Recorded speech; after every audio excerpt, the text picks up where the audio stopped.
Hi friends, அஸ்ஸலாமு அலைக்கும். இன்றைக்கி டெலிஷியஸ் ஃபுட்ஸில் நல்லா காரசாரமான கருவாட்டு குழம்பு எங்கள் பாட்டி மெத்தடில் செஞ்சுருக்கேன். ரொம்பவே சூப்பராக வந்ததுங்க. நல்லா சுட சுட சோறு, அதோட இந்த கருவாட்டு குழம்பு, அவிச்ச முட்டை, பருப்பு சம்பளம் வச்சு சாப்பிட்டப்போ சும்மா டேஸ்ட்டு வேறு லெவலில் இருந்தது. இப்போ எப்படி செய்கிறேன்னு சொல்கிறேன். கண்டிப்பாக நீங்களும் செஞ்சு பார்த்துட்டு எப்படி இருந்துச்சுன்னு கமெண்ட் பாக்ஸில் கமெண்ட் பண்ணுங்கள்.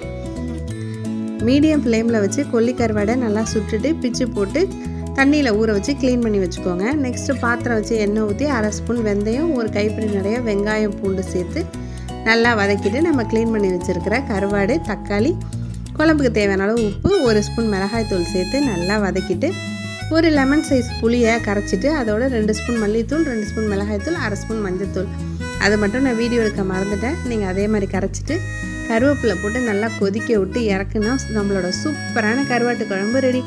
கண்டிப்பாக செஞ்சு பாருங்கள். பிடிச்சிருந்தால் லைக் பண்ணுங்கள், ஷேர் பண்ணுங்கள், சப்ஸ்கிரைப் பண்ணி கொஞ்சம் சப்போர்ட்